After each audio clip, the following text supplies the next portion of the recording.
Isabelita. Voy a Bueno. poner aquí un mensajito.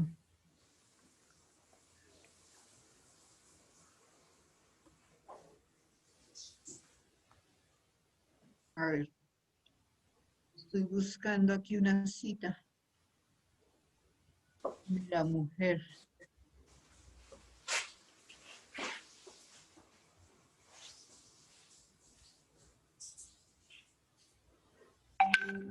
Aquí está.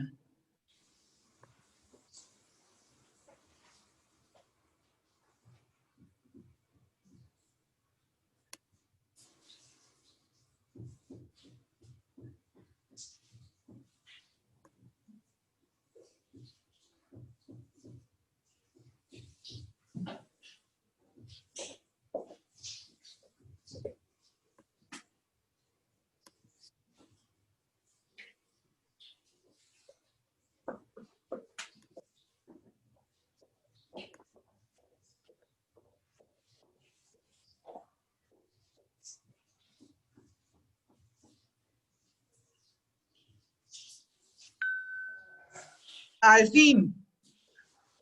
Hola. Hola Lee, ¿cómo estás? Bien, y Gusto allá en verte. cómo están también las familias. Bien. Bien, sí señora. Ay, sí. Que nos protejamos de esta porque cosa tan terrible. Saberita, tus hijos, tus nietos. Todos bien, estamos grabando ya, ya estamos Listo, grabando. listo.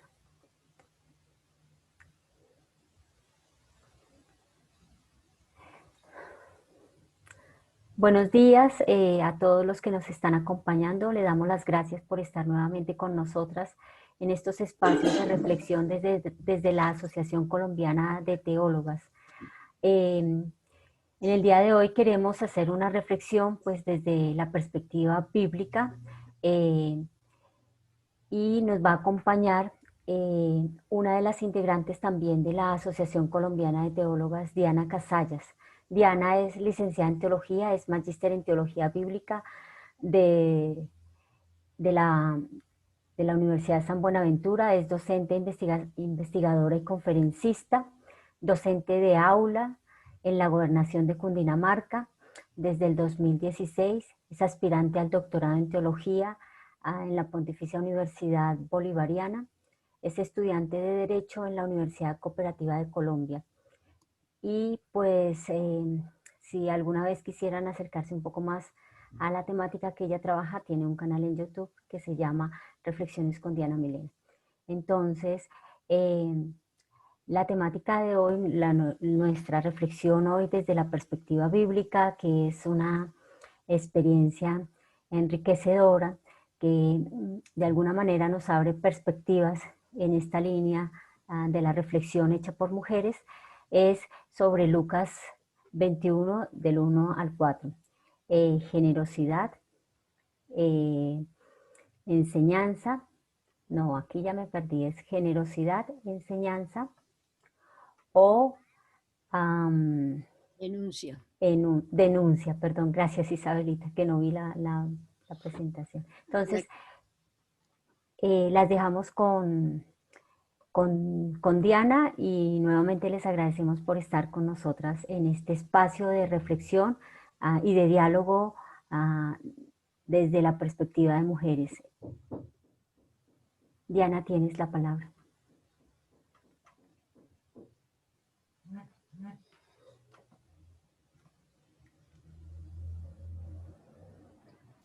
Muy buenos días, muchísimas gracias a todas, gracias a las personas que están acompañándonos en este espacio. Como ya se enunciaba, tengo ahí pantalla completa ya. Sí. Como se enunciaba, vamos a trabajar el día de hoy Lucas 21:1 y siguientes. Generosidad, denuncia, enseñanza, silencios. Nada más expresivo y profundo que los silencios. Algunos silencios lastiman el corazón, otros silencios llenan de inquietud, pero el tuyo, enaltecida, enseña de Dios. De mi autoría. Alzó la mirada y vio a unos ricos que echaban la ofrenda al tesoro del templo. También vio a una viuda pobre que echaba allí 2 moneditas y dijo, de verdad les digo, esta viuda ella misma, la pobre, mucho echa, porque ellos de las sobras echan para la ofrenda, mientras ella misma de su propia pobreza echa su vida. Lucas 21:1 y siguientes, generosidad, denuncia, enseñanza. Cuando nosotros vemos este texto, siempre encontramos esta sección del texto. Nunca, o casi nunca, vemos la parte que sigue. Entonces, vamos a esa partecita que sigue. Como algunos hablaban del templo, de cómo estaba adornado de bellas piedras y ofrendas votivas, él dijo, esto que veis, llegarán días en que no quedará piedra sobre piedra que no sea derruida. Muy bien, mirando este texto, como ya les indicaba, pues hay una, casi siempre, bueno, hay muchas miradas, pero casi siempre se mira la perícopa en sus primeros 4 versículos, y así vemos la segmentación en algunas Biblias, donde, y hay 5 ópticas como que nos va a hablar Fitzmayer, que tiene este texto, que es mirar el donativo desde la capacidad del dar, la cantidad de lo que se da, la correspondencia entre la ofrenda y los recursos del donante, y siempre una expresión que tiene Jesús acerca de la limosna. Otras miradas como la de Joseph Smith nos van a hablar de que el texto en Lucas nos quiere hacer una fuerte observación entre los ricos y los pobres, y vamos a ver siempre pues que en el Evangelio de Lucas, en el Evangelio de Lucas específicamente, siempre va a haber como esas 2 versiones también de ricos y pobres, y entonces que acá lo que se quiere hacer es como esa muestra. Silvino Fausti nos va a hablar de la fidelidad a Dios, de que como a pesar de lo que, qué pena, es que tengo acá, me salí, ¿cierto? A pesar de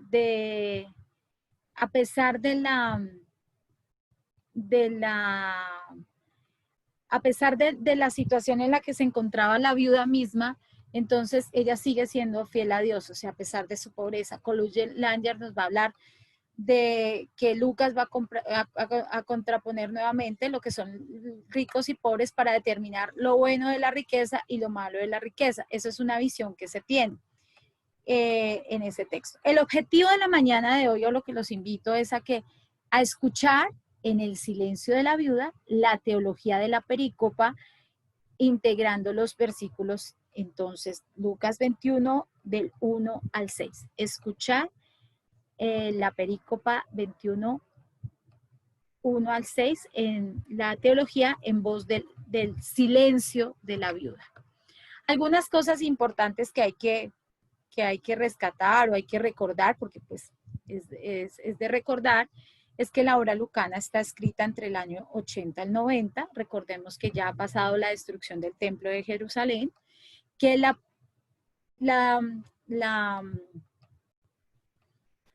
comunidad ya tiene unas fuertes problemáticas acerca de la tradición, de las herejías, de la organización misma de la comunidad.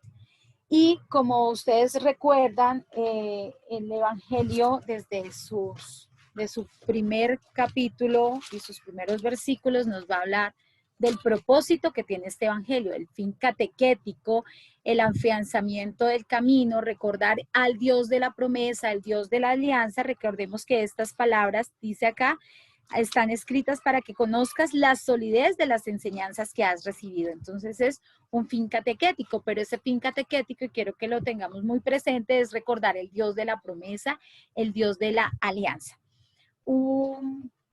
Otro punto muy significativo e importante es que dentro de todos los evangelios, nosotros esto lo sabemos, dentro de todos los evangelios, el puesto de las mujeres es muy significativo, pero en Lucas vamos a encontrar hombres y mujeres en situaciones paralelas desde el inicio del Evangelio.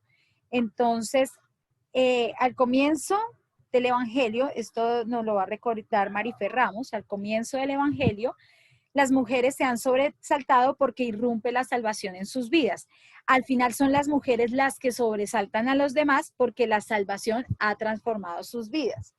Y siempre se nos colocan las mujeres en situaciones paralelas y son las mujeres las que se convierten en íconos, en referencia de transformaciones, en transgresoras, porque son mujeres que no obedecen ciegamente a la Torá, porque han sido capaces de librarse de sus redes cuando han experimentado la buena noticia. Esto nos lo va a decir María Vidal en el judío Jesús y el Shabbat. Un ejemplo de esto, como decimos desde el inicio del texto, es al inicio del Evangelio de Lucas, cuando el anuncio del ángel Gabriel a un sacerdote llamado Zacarías, al final del relato lo deja mudo por no haber creído lo que el ángel dijo. ¿Quién es Zacarías? Un sacerdote que, por cierto, obtiene la visión dentro del santuario del Señor. Es un hombre que adelanta al pueblo en su fe, en el cumplimiento de la ley. De hecho, el texto mismo nos va a indicar que es un hombre que caminaba sin tacha en la ley del Señor.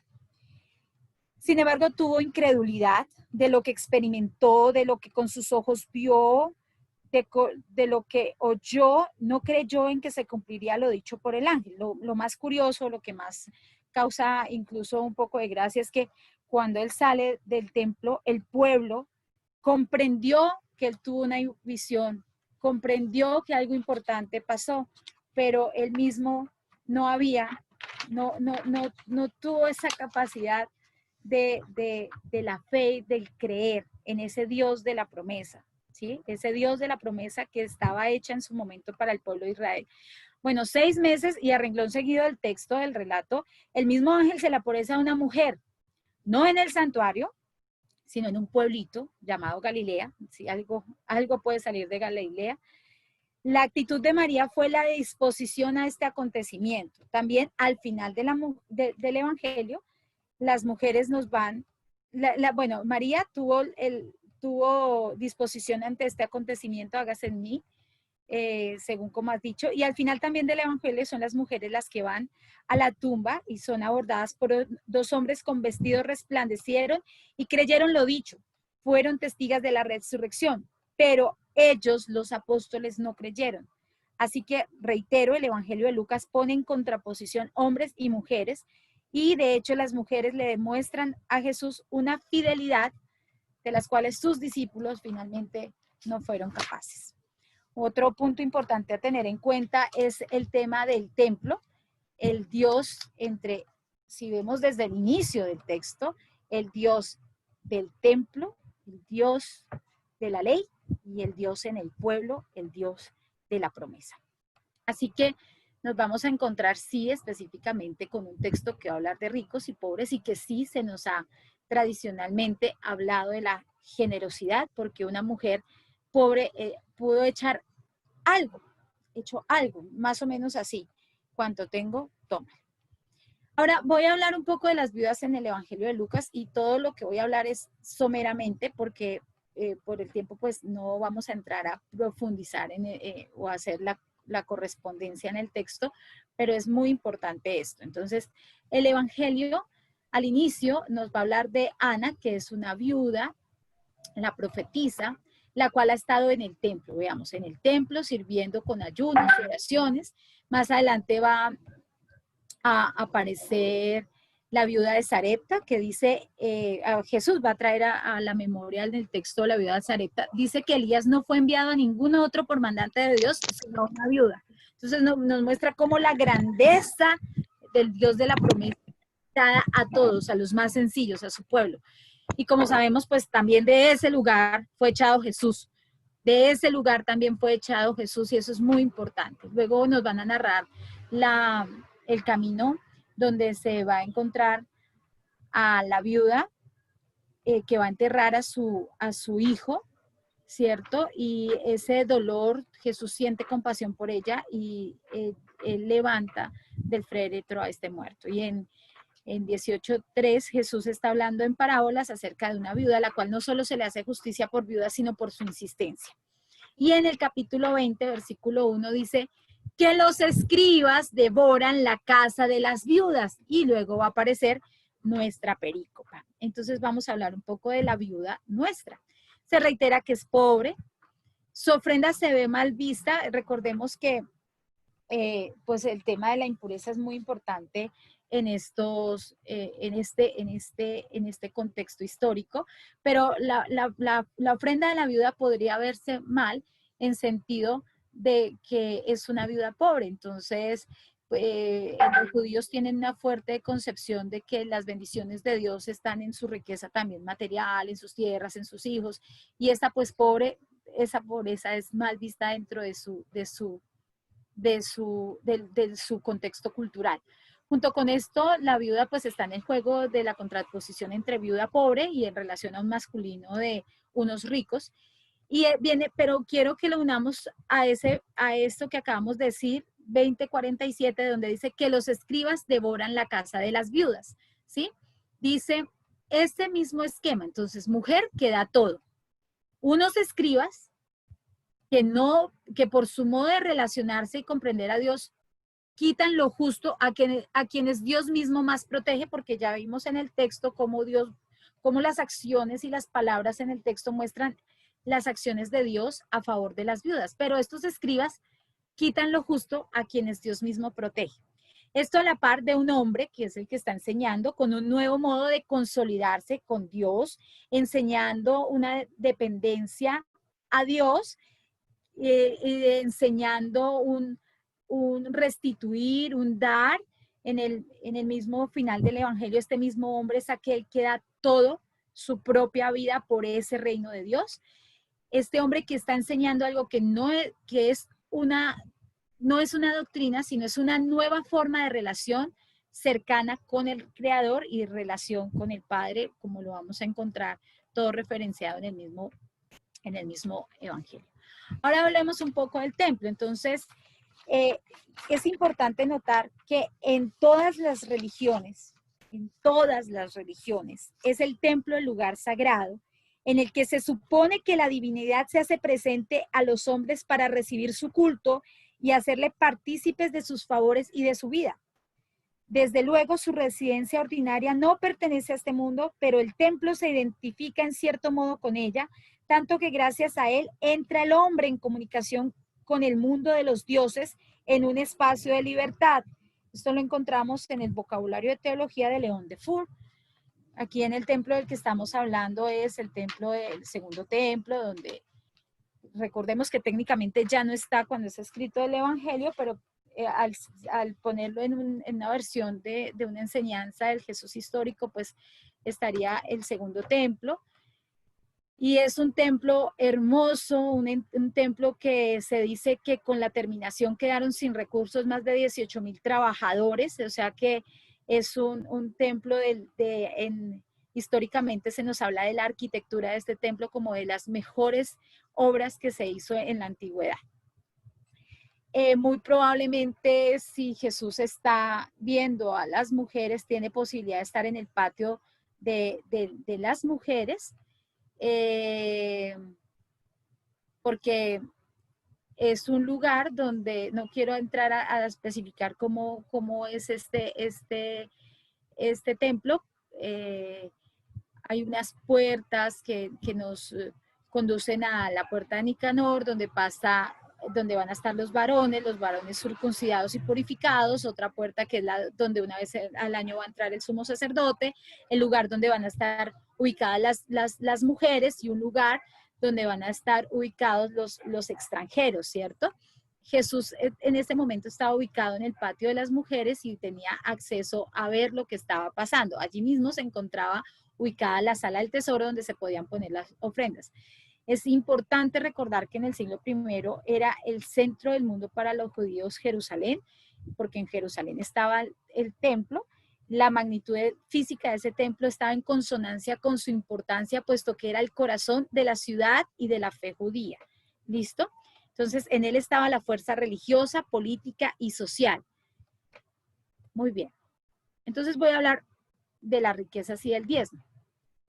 Es clara la posición que tiene el movimiento de Jesús ya sobre el dejarse auxiliar por las riquezas y por quienes podrían auxiliarlo, pero también es claro notar que desde el Evangelio nos muestran que hay una desigualdad de la distribución de la riqueza causada por el abuso de poder en la sociedad en la que se vive. Por favor, escuchemos esto bien. La desigualdad de la distribución de la riqueza causada por el abuso de poder en la sociedad en la que se vive. Ahora, los impuestos eran angustiosos, como lo siguen siendo en la actualidad, pero eran necesarios. Lo mismo, los diezmos son unos impuestos religiosos con una entrada indispensable que no era algo teórico, sino que era una forma era propio del programa de los fariseos. Entonces, habían batallas para reclamar esos diezmos. Entonces, los sacerdotes mandaban fuerza a cobrar esos diezmos debido a que era lo que ellos lo que ellos tenían como esos diezmos nos pertenecen, entonces tenemos que reclamarlos así sea la fuerza.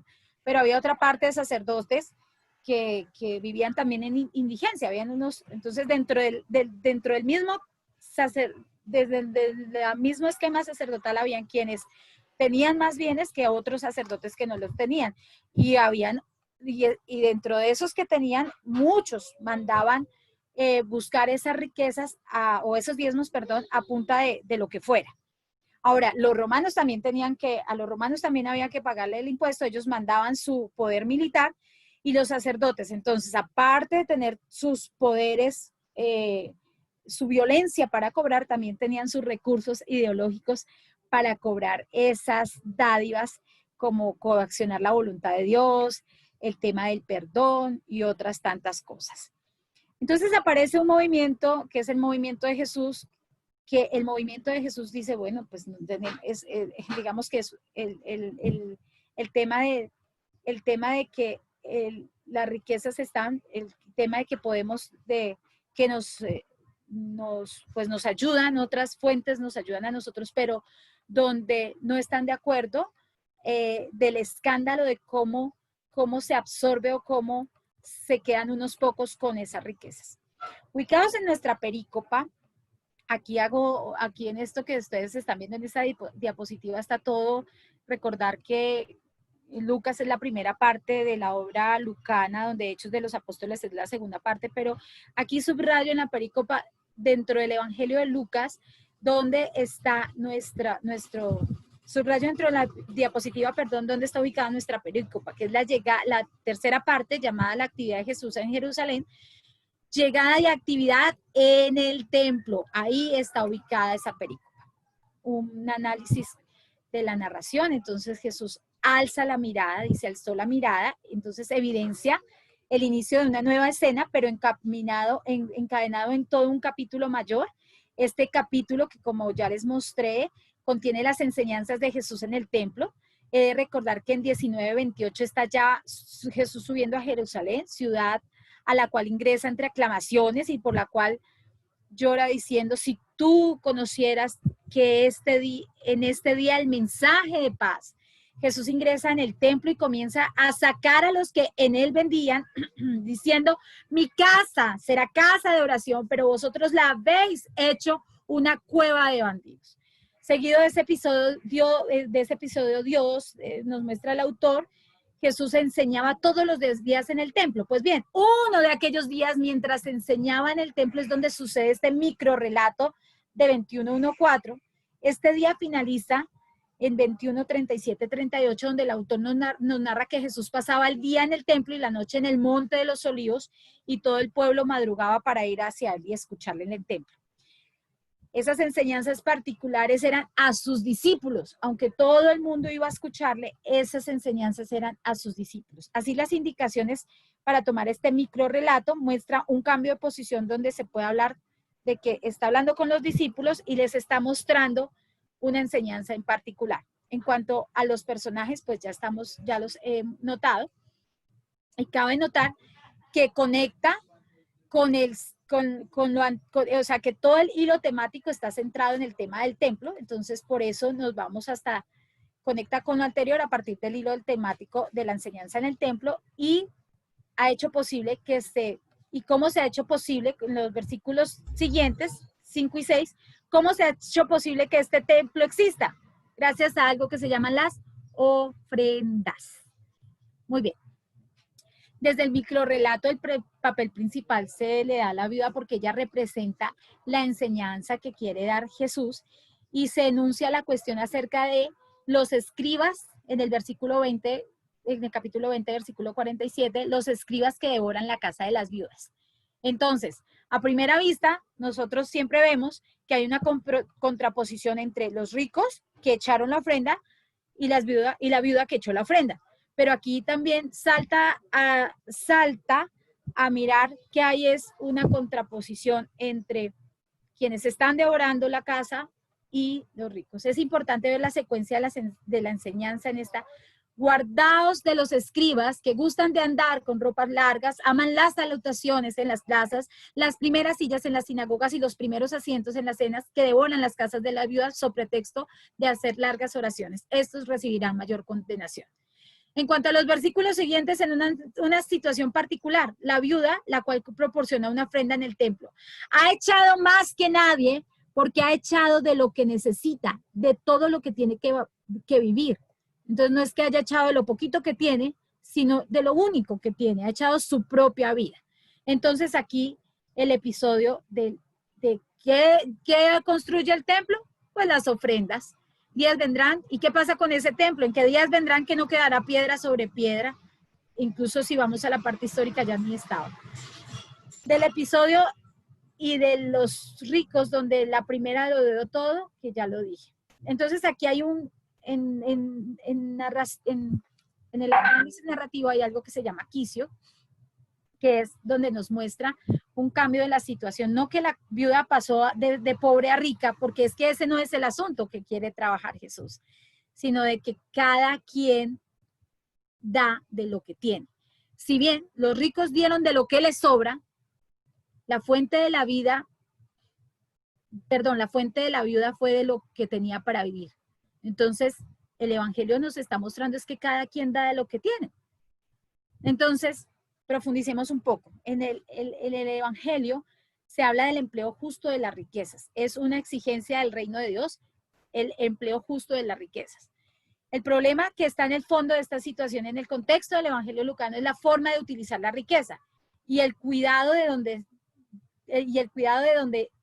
dónde centrar su atención, porque donde está vuestro corazón, allí también está tu tesoro. Los ricos podrán dar de su riqueza e irán también al reino de los cielos, ¿cierto? No voy a hablar del ejemplo de saqueo, pero es muy importante. Es decir, la salvación está en no amontonar, en la capacidad de no acaparar. La escena queda comprendida así: los ricos dan de lo que les sobra, la viuda da de la escasez, pero los escribas no dan, pero sí absorben lo que más puedan. Es interesante esto. Al parecer, aquello que los ricos colocaron en el arca fue bastante, se pudo contar. Lo que la viuda dio fueron 2 monedas. La viuda, una mujer, en contraposición a unos ricos que devoran a unos ricos y a quienes devoran también los impuestos y a los que devoran, que son los escribas, también hombres. Al mismo tiempo, la viuda se encuentra en un espacio determinado, el templo como realidad religiosa de poder que posibilita un modo de comprensión de Dios para el pueblo judío, pueblo que está representado por los personajes allí escritos. La acción de depositar 2 monedas muestra que la mujer entregó algo, pero no cualquier cosa. Dio su vida, su sustento. ¿Y para qué dio su sustento? Para algo que va a dejar de ser, para algo caduco. Iniciando el cierre, Lucas 21:1-6. Generosidad, denuncia, enseñanza. Esta pericopa hace parte de la enseñanza de Jesús en el templo y surgen muchas preguntas. ¿Qué nos quiere enseñar? Surgen preguntas acerca de un sistema ese templo representa un sistema de relación. Esas ofrendas que están dando presenta un sistema de relación que Jesús está mostrando a la par de que Jesús está mostrando una nueva forma, donde es la situación y la actitud del dador y la facultad de no acumular. ¿Qué insinúa todo esto dentro de la enseñanza? La mirada de Jesús sobre una realidad religiosa. ¿Qué teología emerge de ahí? ¿Qué significado tiene eso para nosotros? Son muchas nuestras preguntas. ¿Generosidad? Sí. ¿Denuncia? Sí. ¿Enseñanza? Sí. Ahora, como les indiqué, el objetivo es la voz del silencio de la viuda, porque la viuda no nos habla. Y a través de una construcción hermenéutica hice el ejercicio de que hoy sea la viuda quien nos hable. Entonces, esto se hace a través de un ejercicio hermenéutico y les comparto a ustedes la voz de la viuda. No tengo nombre. Todos y todas en la historia me recuerdan como la viuda de la ofrenda o la viuda pobre. Ah, Lucas me colocó allí. Trajo el encuentro que tuve con Jesús para su enseñanza. Yo me sentía feliz de dar para Dios, para su casa. En ocasiones no tenía que comer, no tenía quien me hiciera justicia, no tenía quien se acordara de mí, porque la muerte de mi esposo cambió mi vida. Pese a ello, sabía que Dios mismo era mi justicia. Muchas veces me sentía avergonzada cuando depositaba lo poco que tenía en la ofrenda del templo. Pero en esta ocasión que Jesús se encontraba en el patio de las mujeres fue distinto. Cuando él alzó la mirada, no sabía qué iba a decir. Me miró de manera especial. De hecho, sus palabras me hicieron notarlo. Me sentía avergonzada. Él lo percibió. Y por un momento pensé que al igual que otros lo hicieron en otras ocasiones de juzgarme por lo poco que daba, de la misma manera él también me juzgaría. Pero descubrió que yo traje todo lo que tenía para sustentar mi vida. Él valoró lo que yo había hecho, pero mi acto de dar de lo que tenía es producto del amor que tengo por Dios y su casa. Él me miró con amor y valoró mi vida, y sin saberlo mi testimonio ya sonrojaba a otros, no solo a los ricos, sino también a los escribas que trabajaban como sacerdotes en el templo. A ellos Dios los avergonzaba en este momento.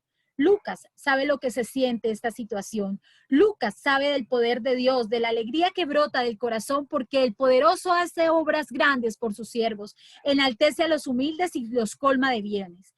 El texto no dice nada de esto, pero ahora que soy oída, quiero hacer saber que ese encuentro con Jesús cambió mi vida. No solo dejé sentirme avergonzada, sino que me puso de ejemplo, como siempre es Él quien nos mira primero. Cuando fui a llevar la ofrenda, escuché sus enseñanzas. Yo estuve allí y me impactó dos cosas que dijo y dos eran verdad. Una, la correspondencia que yo había dado a todo lo que tenía para vivir, y la otra, lo que dijo acerca del templo, que estaba adornado con hermosas piedras y ofrendas, y que vendrían días en que no quedaría, todo esto sería derrumbado. Lucas no contó qué pasó conmigo, qué pensé yo. Creo que en tantos años nadie me lo preguntó. Cuando Jesús habló acerca del templo, algo se iluminó dentro de mí. Me sentí liberada de esta estructura. Yo había dado mi vida por algo que dejaría de ser, por algo caduco. No sabía cuánto pasaría todo esto, pero sabía que él tenía razón. Yo estuve allí, yo estuve hasta que él se retiró del templo y comprendí que aquello que no era caduco era él, porque él era el heredero de la viña. Él no era caduco. Jesús dijo, dad al César lo que es del César y a Dios lo que es de Dios. Y la vida solo pertenece a él, porque solo él es el dueño de algo. Solo el que es dueño de algo puede darlo o quitarlo. Si era dueño del sábado, y en sábado daba vida. Escucho a otros hablar de mi historia y en ocasiones lo hacen para que las personas ofrenden, así sea poco, pero realmente no fue poco, fue mi vida. Y creo que Jesús me puso como ejemplo para que sus discípulos y seguidores comprendieran que él hablaba de una nueva forma de relacionarnos con Dios como comunidad. Algo así como pasar de un negocio religioso a una relación de herederos. Como la casa de Dios estaba convertida en cueva de ladrones, y sabía que aunque el templo dejara de ser, mi salvación estaba en un nuevo modo de relacionarme con Dios y con lo sagrado. No debía pagar por mi salvación. Esta era gracia entregada. porque no era algo que yo pagara, dado que lo imposible para los hombres es posible para Dios. Todo el mundo me recuerda como la viuda de la ofrenda, y qué más da. Mi nombre ya no importa. Si quieren pueden seguir llamándome así, pero también me podrían llamar la enaltecida. Aquí no soy yo la importante.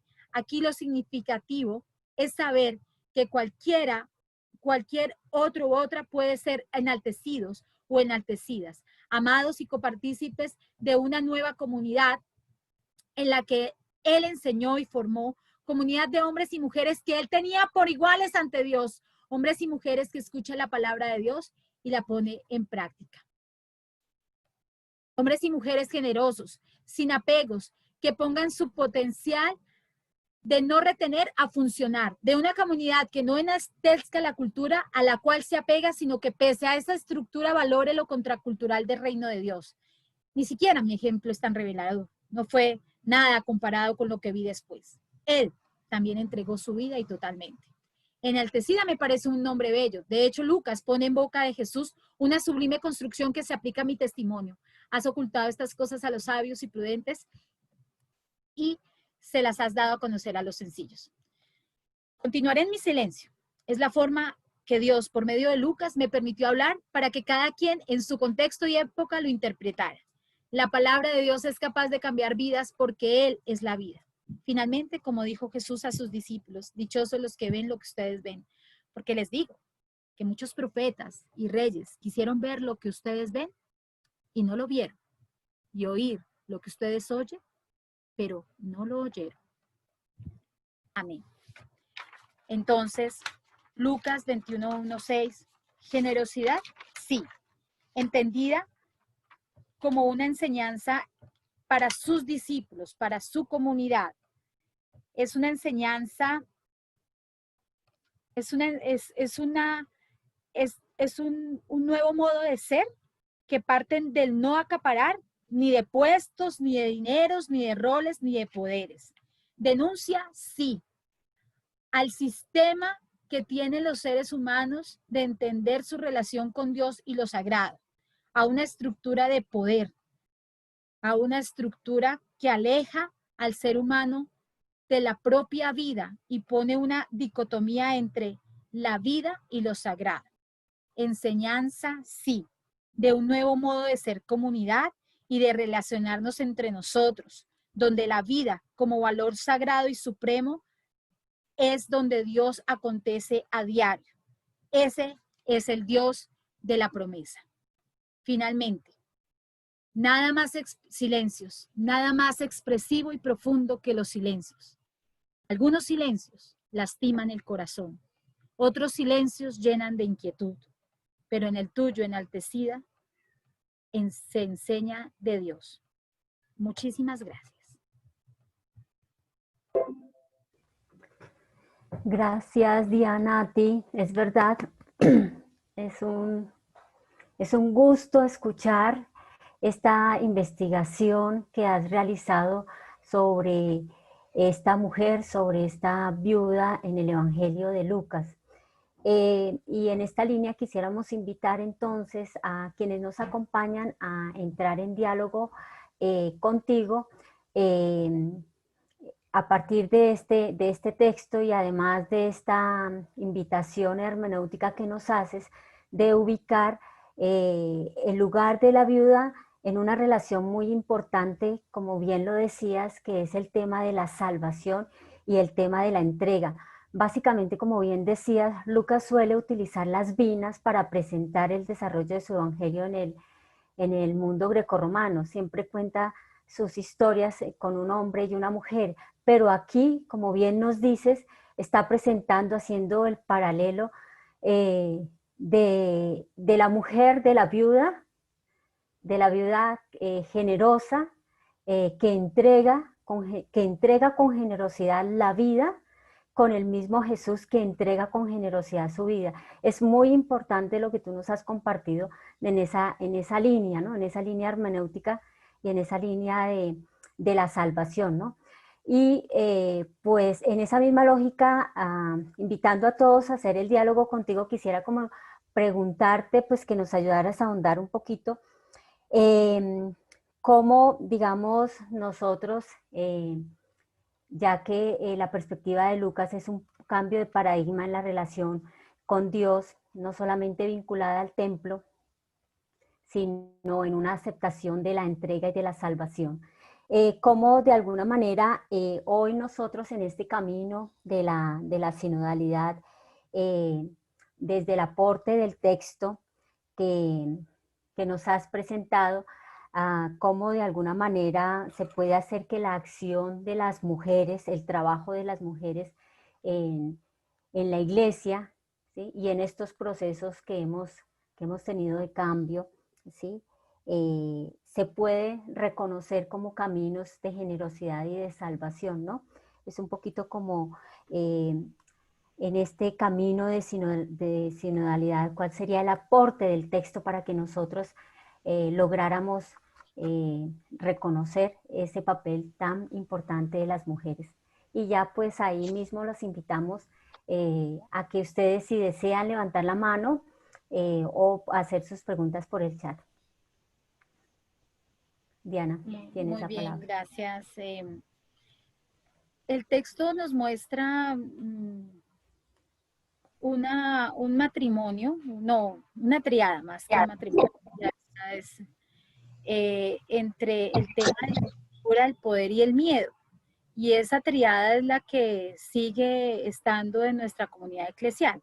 Ya la doctora Isabel Corpas, en su último libro que publicó, de cual también tuvimos todos los que estamos aquí la ocasión de participar, ella nos hablaba en sus conclusiones precisamente de que pesan los imaginarios del contexto patriarcal, los imaginarios del contexto sacerdotal, los juegos de poder, todo eso pesa.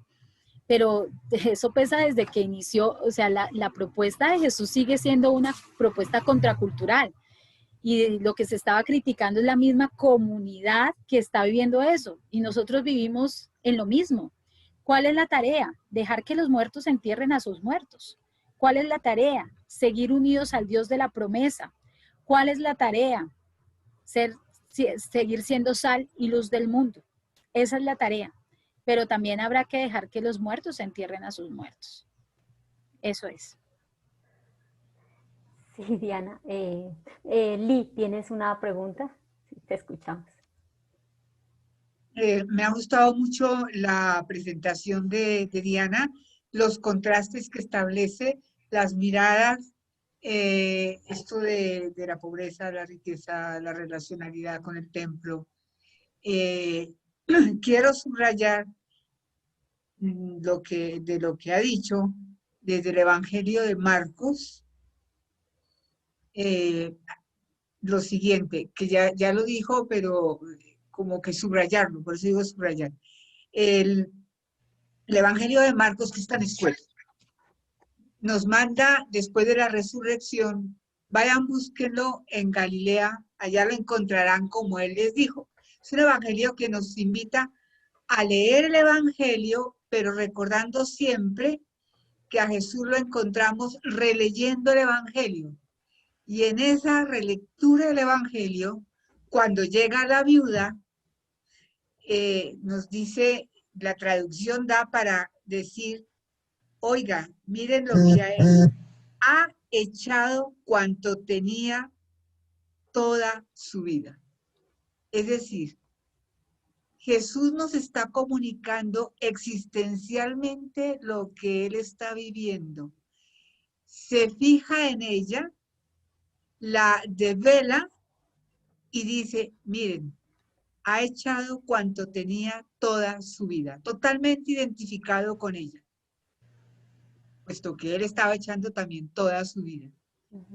Dentro del contexto de humillación, en eso que Diana nos contrastaba, porque el que echaba, antes de hacerlo, enunciaba en voz alta, he hecho tanto, y echaba. Y esta pobre mujer, una monedita de cobre que no valía nada del sistema monetario, en semejante contexto de grandeza, echar eso, ¿no? O sea, es como esta mujer es la profetisa o el retrato anticipado en mujer de eso que Jesús está viviendo existencialmente y va a vivir. Ha echado cuanto tenía toda su vida. también nos habla del valor de lo pequeño que se vuelve grande. Los pequeños causas producen grandes efectos, ¿no es cierto? Quería hacer como el hincapié en esa dimensión existencial, y entonces me identifico más con la enseñanza, denuncia, que no. Yo diría es enseñanza y develamiento de los sentimientos de Jesús, de lo que está viviendo ya a las puertas de la pasión. Muchas gracias. A ti, Lee. Bueno, no sé si alguien tiene otra pregunta en el chat. Consuelo. Meribeti, Hugo. Sí, por favor. Otto, perdón. Otto está pidiendo la palabra. Bueno, yo... es maravillosa la doctora, agradecerle pues el que me haya revelado desde mi varonilidad y descubrir cómo la cultura, cómo la educación y cómo la formación, es una palabra que he utilizado siempre, como nos ha castrado a los varones de esa sensibilidad de Jesús, de esa ternura para ver, ¿verdad?, la mirada de Jesús, que podríamos decir hoy es una mirada femenina, ¿no? Entonces, más que preguntar, es como agradecer el aporte que hace a mi vida, la exposición que ha hecho, la interpretación que ha hecho de ese texto la doctora Diana, ¿verdad? Es eso, es como descubrir en Jesús un pozo sin fondo, ¿verdad? Esa dimensión femenina que todos tenemos y que de alguna manera la cultura en la que nos hemos educado y la religión nos ha, bueno, yo utilizo la palabra castrar, ¿verdad?, que puede sonar, pero sí nos ha anulado bastante, ¿no? Me invita a esto pues como a seguir profundizando, y incluso en la participación el otro día también estuve con la doctora Bernabé en varias exposiciones que ha hecho, ¿verdad? Rescatar para mi vida y para la vida de la comunidad y donde me muevo esa dimensión de ternura, de misericordia, de no pasar por la vida desapercibido, pues, dándole, porque mi pastoral lo hago en un sector bastante marginal, con una comunidad eclesial de base, ¿no? Y claro, ahí estoy recordando imágenes de mujeres que están en medio de esta pandemia al frente de tantas cosas, ¿no? Muchas gracias, doctora Diana.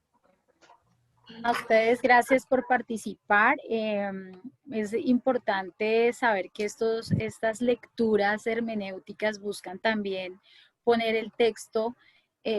Tenemos una fuerte tradición de lectura desde la dogmática, podríamos decirlo, y desde lecturas muy tradicionales, pero es ir a las fuentes, es la búsqueda de ir a las fuentes y mostrar cómo el mensaje de Jesús era una denuncia misma, y por eso a él lo sacan también de todo lado, es una denuncia misma en su propio contexto, ¿sí? Y que sigue siendo una denuncia para nuestros sistemas sociales, políticos, económicos, y nuestro sistema religioso no se queda por fuera. Es importante eso. Muy bien, Isabelita. Micrófono.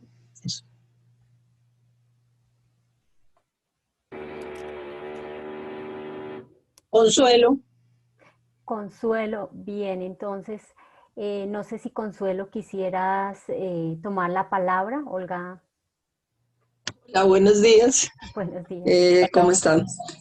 No, pues yo ahí te escribí a Diana que muchas gracias por tu compartir y sobre todo por esa lectura hermenéutica de la misma viuda, ¿no? Ese ser capaz de darle la palabra y que ella diga lo que está pensando. Eso me parece muy valioso, que hay que hacer como esa otra Biblia, que es esta interpretación, porque si no quedan como unas palabras muy muy estáticas y que las entendemos como, bueno, qué buena mujer, siempre las mujeres tan generosas, dan lo que tienen, se quitan el pan de la boca para darlo, cosa que es verdad, pero se puede quedar solo así. Entonces, al darle palabra a ella, pues qué riqueza se encuentra y creo que esas lecturas son muy valiosas. Pero justamente en ese mismo sentido te preguntaba que en ese texto, como en tantos otros, los personajes más importantes ni siquiera es la viuda ni Jesús, sino los fariseos, a quien Jesús les está denunciando su postura. Entonces mi pregunta es, pues ya que tú estás así en la Biblia trabajando tanto, ¿cómo seguir favoreciendo una lectura que nos haga ver el texto desde esa otra parte, la denuncia que hace Jesús al sistema imperante, a las estructuras del momento de él y del momento de hoy? ¿Qué elementos desde tu trabajo hermenéutico nos puedes recomendar para que siempre al leer un texto bíblico seamos capaces de desentrañarlo a fondo y descubrir todos los personajes y no quedarnos solo como en la actitud, bondad y caridad, sino denuncia de estos sistemas injustos en los que vivimos? Gracias, Diana. Doctora Consuelo, a usted muchas gracias. El análisis narrativo es lo que está en el fondo de este ejercicio que hice, es el análisis narrativo, el cual permite ir también el cual también parte de que vayamos a la búsqueda de una traducción muy cercana a la fuente primaria. Entonces, eso ya, el ir al cómo, eso ya cambia las palabras, el cómo están construidas en su original, nos hace cambiar mucho la concepción que tenemos hoy, ¿sí? Y el ir haciendo un análisis narrativo. Todo lo que está en el fondo es análisis narrativo, ¿sí? Eso es. Socorro, tienes la palabra. Gracias. Buenos días a todos y a todas. Pedro, tenlo en cuenta. Bueno, no me demoro mucho. Es simplemente recordar la misma línea que preguntaba Consuelo ahora, como cuando nosotras, la asociación, estábamos empezando apenas los estudios acerca de género, mujer, etcétera, veíamos y conocimos pues a los textos, pero ella dijo, de Elizabeth Schultz de Florenza y otros tantos, como después de 20 y pico de años, esos textos siguen siendo totalmente vitales, totalmente actuales, y cómo lo que tenemos que hacer es desentrañarlos como los intersticios, los pequeños silencios que hay en todos esos textos, porque en esos silencios es precisamente quitar lo que hay, la lectura que hemos conocido siempre, e intentar ir precisamente a las cosas que no son evidentes, pero es ahí donde la voz y las acciones de las mujeres son favorables. Por eso, después de cuando uno conoce a Elizabeth Schultz y a otras narrativas en esta línea, ya no puede seguir leyendo la Biblia de igual forma y ya no puede permitir que otros la lean de igual manera, porque es ahí donde está también la fuerza de la palabra para poder empoderar distintos procesos pastorales y de misión. Bien. Diana, no sé si tú quisieras... Maribeth, Pedro tiene la mano levantada. ¿Quién? Y después Pedro Becerra. Ah, perdona, es que no lo veía. Sí. Sí. Y después me da la palabra un minuto. Buenos días. Buenos días. Buenos Pues días. me gustó bastante la exposición de Diana, cumpliendo unas cuestiones y asocia. De pronto no tengo la facilidad teológica de ustedes, pero hay dos cosas que me llaman la atención. Si uno mira acá sobre el imperativo categórico, está la mujer haciendo algo que debe hacer y dando ejemplo a los demás. A través de su propia experiencia, de su propia forma de vida, le está haciendo el ejemplo a los demás para que la sigan. Esa es una cuestión que me llama la atención. La otra con relación a la carga que llevan las demás personas que la rodean en ese momento. Son cuestiones que al escucharla de otra forma de vista, como le explicó la profesora Diana, pues veo diferente la situación. ¿Cuál carga? Cada uno de nosotros tiene una carga social, una carga de la imagen. Y en ese momento de la viuda, la carga la tienen los demás porque quieren aparentar. Ella quiere ser la persona, la realidad de la vida, con su propia vida. Es que yo voy más allá de pronto en el sentido de que ella no está haciendo como los demás, aparentando que da, haciendo que da, sino que está dando de sí mismo como un ejemplo de vida. Esa parte no, dentro de lo que dijo Diana, pues creo que es un aporte bueno, porque lo tomamos de varias partes de punto de vista filosófico, que no, tampoco lo manejo muy bien, pero si miramos, ella no está hablando, no está diciendo, está haciendo el hacer. Gracias. Bien, muchísimas gracias. Sí, y como para ir concluyendo, la viuda lo dio todo. La viuda dio su vida. Jesús dio su vida. Ustedes y yo estamos dando la vida todos los días. La pregunta fundamental es ¿a qué aporta nuestra vida? O voy a poner un ejemplo, así como las veladoras se van apagando todos los días cumpliendo su función de iluminar, nosotros nos estamos apagando. ¿A favor de qué? ¿O en contra de qué? ¿Una estructura caduca? ¿Nuevos modos de relación? Es la invitación que nos hace el texto. Los silencios en el texto bíblico, todo nos habla. Es encontrar la maravilla que dice la misma palabra. La palabra de Dios es viva y eficaz, más cortante que espada de doble filo. Si eso no nos pasa cuando nos acercamos a los textos bíblicos, entonces sigue siendo una palabra muerta. Gracias y muy amables. Bien, Isabrita, tienes la palabra.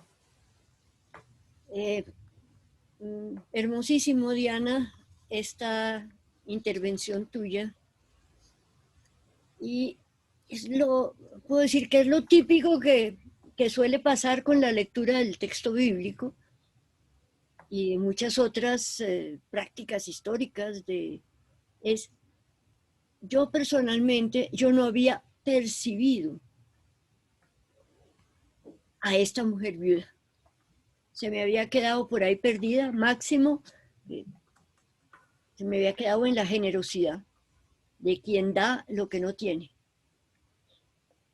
Pero tú me hiciste percibir, y eso es lo que hace finalmente la hermenéutica de la sospecha, ¿no? Que es leer entre líneas, escudriñar, descubrir cosas que no son tan evidentes, como decía Socorro ahorita, y encontrar aquello que a primera vista puede pasar desapercibido y que de hecho, para la mirada de los hombres, puede haber pasado desapercibido. Pero yo en este momento me hago solidaria con esa mujer viuda y confronto ese poder que representan los que están dando y anunciando: miren cuánto estoy dando, miren todo el poder que tengo, miren todo el boato con que yo me rodeo. Ella no habla, ella desde su silencio lo que hace, pero eso que hace es entrega. Y obviamente, no te voy a hacer preguntas, simplemente es mi aporte a tu reflexión, pero desde esta preocupación que me acompaña en este momento, veo que Jesús lo que hace es que reconoce en ese hacer de la viuda, es mucho más importante, o que hay que tenerlo en cuenta y hay que visibilizarlo. Y pues eso es lo que estamos esperando en este momento, que la Santa Madre Iglesia reconozca el trabajo, el hacer tantas veces silencioso de las mujeres y las visibilice mediante un reconocimiento. Te felicito, Diana, maravilloso ha estado, y también pues quiero agradecer la participación y pedirles el favor de que nos dejen en el chat sus correos para poder invitarlos a los nuevos encuentros que seguiremos teniendo. Y una cosita más para hacer el énfasis a lo que dice la doctora Isabel, es precisamente eso. Ella dio la vida, lo que tenía, pero ¿quiénes eran los que tenían que aportarle a la viuda? Los que no daban, los que le quitaron. Hoy por hoy, nosotras, el lugar que tenemos, la sociedad ya nos reconoce, pero por eso sigo insistiendo. A veces hay que dejar que los muertos entierren a sus muertos. Muchísimas gracias. Bueno, Pedro, tienes la palabra. ¿Qué vas a decir algo? No, pues es que por eso decía yo también, la búsqueda de la verdad, ¿no? En la actualidad hay muchas cosas que nos opacan y sería un muy buen ejemplo de la realidad. Ya de lo que me dice la doctora Isabel Orpas. Ya en la actualidad la gente no busca la verdad, busca lo que se le da, la información que se le da. Entonces, la cosa es la verdad. Yo creo que ese es el truco de la... Pues, disculpe que diga el truco, sino que esa es como la situación. ¿Cuál es nuestra verdad? ¿Qué es lo que buscamos realmente? Gracias. Muy bien. Bien, entonces damos las gracias a todos, a todas las que nos han acompañado en esta mañana y nuevamente le agradecemos a Diana el que nos abra estos caminos, especialmente cuando nosotros queremos a nivel de iglesia cambiar estos paradigmas que no reconocen la diversidad y que a veces silencian, a veces no muchas, por siglos han silenciado el gran trabajo que han realizado las mujeres. Diana, te agradecemos y a todos pues los invitamos a que nos sigan acompañando. Nosotras seguimos con las referencias a la investigación y al aporte de las mujeres a esta construcción de comunidad y a esta construcción de vida, a estos cambios de paradigmas, sobre todo cuando somos capaces de abrir no solamente los ojos, sino también los oídos a otras maneras de comprendernos en la historia. Por ello, queremos invitarlas e invitarlos, como bien nos decía Isabelita, si nos dejan sus correos, porque en noviembre vamos a realizar, ¿sí? Es otro diálogo, ¿sí? Vamos a retomar el tema de las mujeres, de las mujeres que vienen trabajando a nivel de la iglesia, especialmente en este tema de aportarle a la igualdad y en este tema de mostrar que, como lo haría Lucas, en Vinas se construye mucho mejor la salvación y se construyen mejores condiciones de vida. Se construye la historia, una historia más humana, como se pretende a partir de estos caminos que nos abren, que estas brechas que se abren en estos tiempos, que hablamos de la sinodalidad, de caminar juntas y juntas. Entonces, no sé si anunciarles las personas que probablemente, las mujeres que estarán con nosotras en noviembre, para invitarlos a ustedes. Estará Margie, estará Ana María Videgaín, estará Serena Nochetti, que ellas junto con Isabelita nos ayudarán a seguir profundizando y con la ayuda de reflexiones como la de Diana a seguir abriendo caminos de participación y caminos de construcción. Muchísimas gracias y ya les estaremos enviando el correo y la invitación. Un abrazo y que tengan un buen día. Hasta luego. Felicidades a todos, buen fin de semana. Gusto volverlos a ver. Igualmente. Bueno. Gracias.